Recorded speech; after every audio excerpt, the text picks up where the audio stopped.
Welcome to the Elite BSC podcast, where our entire focus is helping commercial janitorial contractors succeed. You want a growing company, a thriving team, and healthy profits, and we are here to help. My name is Jordan Tong. I'm the founder of Elite BSC, a company dedicated to helping janitorial companies grow and thrive. I also serve as CEO and one of the owners of France Building Services. France is a janitorial company employing nearly 600 people. Since 2007, we grew from 1.5 million to more than 20 million in annual revenue and built what I think is one of the best teams in the world.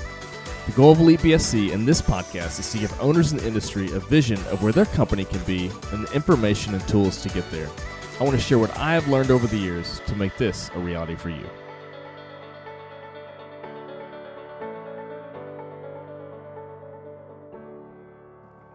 Hey guys, so today I'm going to talk about a story, an acquisition story that we went through at our company. And the reason this is sort of top of mind because yesterday I did a quick Zoom call with a couple of friends, peers in the industry that are going to be speaking at the Elite BSC conference that we're putting on at the beginning of October. It's just less than a couple weeks away.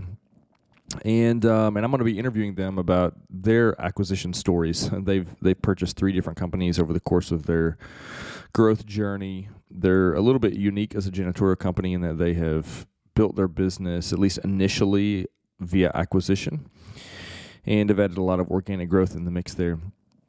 And it just had me reflecting on some of the issues in and around acquiring a company in our industry, and then thinking about the acquisition that we did here at our company at France. And so I just wanted to share maybe a little bit about that story. I've probably, talked about it just in little bits, but I don't think I've done like a full episode about that. And so, when you think about buying and selling companies, you can often think of the big, you think of it as sort of a big business sort of thing, that this is what these big companies do, et cetera. And sure, there is some truth to that. I actually went to a mergers and acquisitions, it was like a training course that was at KPMG, which is a large national accounting firm. And it was in New York City, down in Manhattan. And it was, near the top floor on this big building down there. And I walked into I signed up for this, and I walked into the room. And you have to imagine I'm from a small town in Kentucky. And so I walk into the room with kind of some nicer pants and my cowboy boots on and a button-up shirt. And let's just say that I was the guy in the room that looked like he was from Kentucky. And, there was some head of finance for some large companies. I think someone from Verizon, like near the top at Verizon was in the room.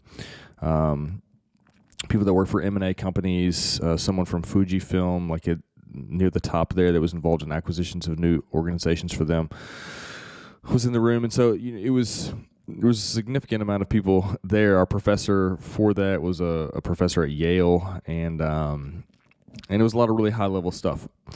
And I say all that to say is that I certainly stood out, or was a little bit of a misfit there, because when you think about M&As, you think about that sort of environment. And honestly, that class was not super, super helpful in the nitty-gritty of buying small businesses. But I did learn a few things, and I also found out as well that I had a level of experience that nobody else in the room had, because I was running and operating a small business. And so when you think about mergers and acquisitions in our industry, it's really, at least let's say you're a company that's, $20, $30 million or less, and you're buying companies that are, less than $10 million in revenue or something, which is going to be the vast majority of acquisitions in our industry. Then you're talking about small businesses buying another small business, and it's a little bit different. It's more of it's a lot more, it's more personal, and it's more intimate, and it's smaller. It's a bit more of a handshake sort of environment surrounding that. And so, a lot of people, in our industry, in the cleaning industry, there's a handful of companies that really are focused on mergers and acquisitions. So a lot of the M&A activity in our industry is driven by private equity, and you have some of these large companies like 4M and Vanaken and Harvard, and I'm not sure. I know 4M and Vanaken are one that are sort of in my area that are constantly, I think they're using private equity and working with companies like Persant and Caber Hill and these other M&A brokerage firms, and they're just gobbling up small companies. And that's not necessarily what I have in mind here when I'm thinking about buying or selling a company or industry. That route can often be very expensive. It works sometimes, and maybe it's necessary. So, but for us, ours came about a little bit more organically, and if that can happen, I think that's ideal. That's the best, if possible. So I had started Elite BSC back in 2017, and I had transitioned out of day-to-day leadership at the company, and Brian Lewis had taken over that role, and so I had been working on Elite BSC. So I was still plugged into France and sort of the goings-on there, but also working on building a network of owners in the industry and creating some content and things for there. And I developed a friend who was probably 3 hours away from me, and we started talking. We had a handful of things in common. We both love to hunt. We love the outdoors, and he had started his business, and so we slowly sort of built a relationship. We talked a few times on the phone, maybe had a Zoom call or two, and I think it even met in person one time. And again, keep in mind as well, my company was probably doing about 9 to 10 mil in revenue, maybe, somewhere about there. And so at one point he said, "Hey man, you ought to come up and hang out. We'll go out to lunch and show you my operation here, etc." And so I did that, and over the course of that day, we talked about his business and life and family, and he let me know that he would be interested in selling and wanted to know if I would have any interest in buying. And of course I did, and so it was sort of the start of a process that we were able to work through together. And I think what made it possible for us is that there was a trust level that began to be built between us, and that certainly I think was the foundation of it, and that allowed us to work through any miscommunications, any maybe misalignment of expectations. We were able to navigate some of those things because I think we had a decent amount of trust between us that we both were looking out for our own interests, but we also certainly cared about the interests of the other person along the way and in the process. And so our company was about 9 to 10 mil. I don't remember the exact numbers. I'd have to go back and look that up. And his company was doing just over 3 mil in revenue. And so, one of our first conversations, as I think about how the story unfolds is, I knew initially, I had a rough idea of how pricing works on these sort of deals, just from education seminars that I have been to and getting a little bit of an idea of what sales purchase multiplier numbers are in our industry. And so during that day that we were there, we started talking a little bit about price, and this was it was a little bit of a dance that day. So there's a little bit back and forth that neither one of us were wanting to throw out a number. So I think he was wanting to see hey, do you think this thing is worth, $3 or $4 million? And I'm not wanting to pitch out a number too early and hear what he has to think. And so eventually what ended up happening is, we kind of went back and forth, and you can sort of feel that's what was happening in the room, is neither one of us were wanting to give out that number first. And so what I did for him is I just said, hey, as I think about how something is valued, it's typically going to be a multiplier, and I threw out a range of multiplier numbers. I think I threw out 2 to 5x of net profits or of EBITDA. And then threw out a possible range of what that might look like for his company. And so knowing that on the bottom end, I knew it was probably less than what he would want to ever sell his company for. And on the high end was probably, maybe a touch more than I would be interested in buying a company for. And it just so happened that, I think his number that he had in mind was somewhere in the middle there, maybe a little bit on the upper end, but somewhere in the middle. And then he felt comfortable at that point to say, hey, here's what I'd love to get out of my business. And that was the starting point for us. So I had a broad overview of what his company looked like. I knew it was, and here's some of the boxes that it checked for us, is he had gotten to the point where he wasn't super involved in the day-to-day operations. So to me, that lowered the risk a bit for us.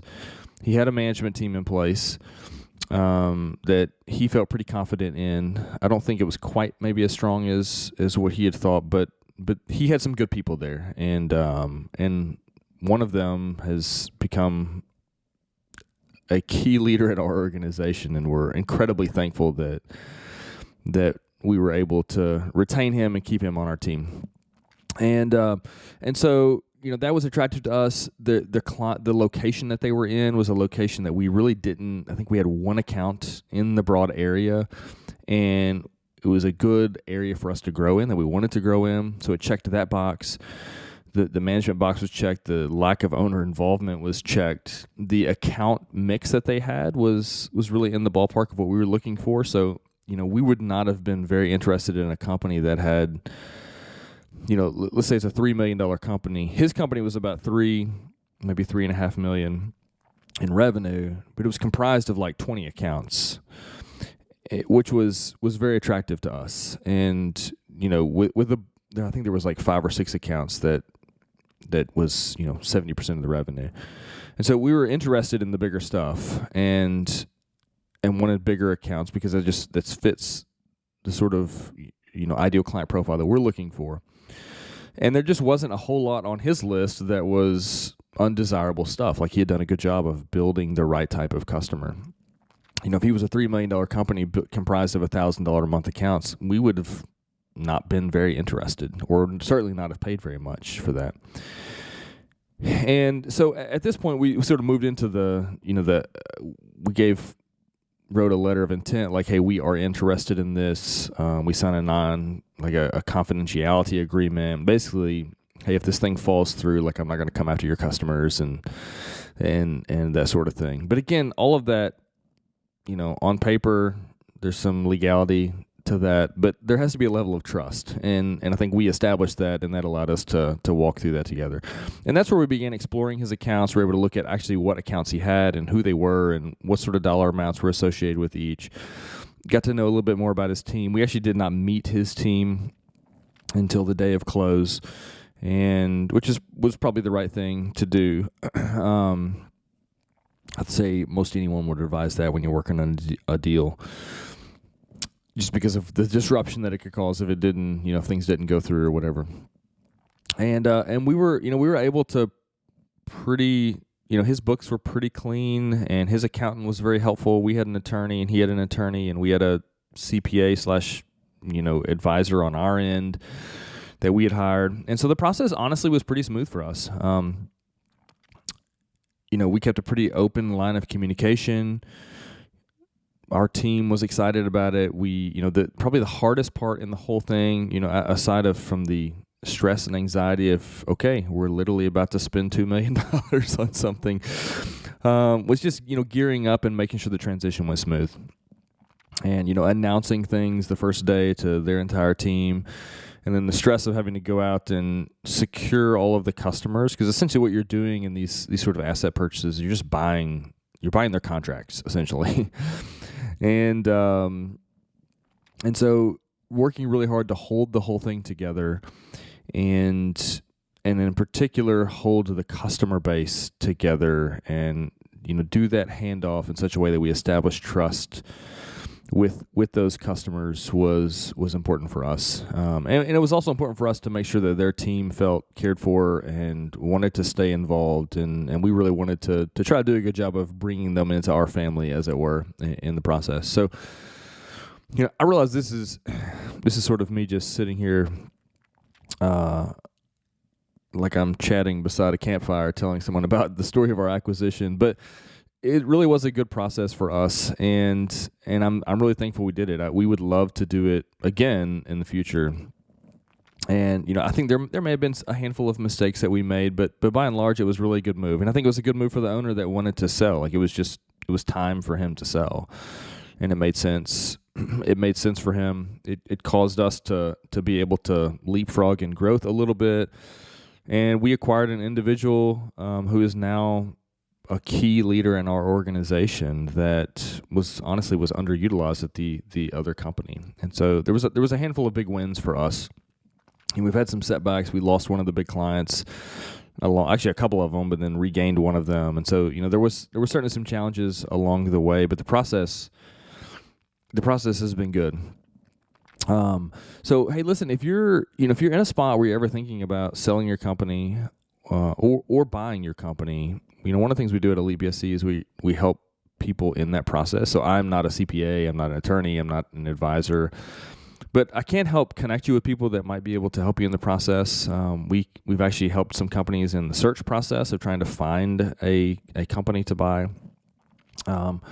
And just general advice along the way, I can tell you sort of how we've done things and maybe even share some details about the contracts that we've used and how we price things and so on and so forth. So if I can ever be of help in that regard, you can certainly reach out to me, jordan@elitebsc.com, and I'll do my best to help you in that way. So yeah, I hope this is helpful. There's some resources on our website, elitebsc.com, that we talk about acquisitions and things there. And there might be some stuff on our YouTube channel as well. But yeah, I hope this is good. And if you have any questions about this, again, reach out to me, and we'll see you next time. If you found the information in this podcast helpful, please like and subscribe on whatever podcast platform that you're using. If you would like more resources or help to grow your cleaning company, head over to elitebsc.com. We have loads of articles, videos, free tools, coaching options, and a lot more. If your company is greater than $500K in revenue and you want to take your learning experience to the next level, check out our mastermind group. You can learn more about that at elitebsc.com/mastermind.